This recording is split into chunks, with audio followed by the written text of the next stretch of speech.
పాకిస్తాన్‌లో ఒకవైపున నిన్ననే కనబడినటువంటి అతిపెద్దదైనటువంటి దాడి, వాళ్ళకి సంబంధించినటువంటి ఆహ్, ఏదైతే ప్రత్యేక కేంద్రం మీదన, సైనిక కేంద్రం మీదన మన పఠాన్‌కోట్‌లో జరిగినట్టుగానే అక్కడ జరిగింది పెషావర్‌లో. వరుసబెట్టి తుపాకులతో కాల్చుకుంటూ, గ్రెనేడ్‌లు వేసుకుంటూ, అందరిని ఊచకోత కోస్తూ సాగడం. ఆ తర్వాత వాళ్ళని వీళ్ళు తుదముట్టించడం ఇదంతా జరిగింది. అది ఒకవైపు నడుస్తుండగానే, మరొక వైపు పాకిస్తాన్ ఫోర్సెస్‌కి ఇంకొక పెద్ద ఎదురు దెబ్బ తగిలింది. బట్ అది బయటికి ప్రచారం కాకుండా చేసుకున్నారు. Military training centre, military school అనమాట. నమ్కేల్, ఆహ్, బకాకేల్, బన్ను డిస్ట్రిక్ట్, కేపీ పాకిస్తాన్‌లో ఉన్నటువంటి చోట్లన, ఖైబర్ పఖ్తూన్ పాకిస్తాన్ ప్రాంతంలో ఉన్నటువంటి చోట్లన భారీ ఎత్తున దాడి జరిగింది. దాదాపు 25 మంది పరిస్థితి సీరియస్‌గా ఉంది.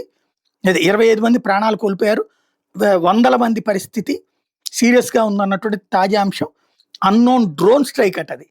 Reported on a school in Namkel village in Bakakel, Bannu district, KP Pakistan అంటూ అంతర్జాతీయ మీడియా ఫోకస్ చేసుకొచ్చింది.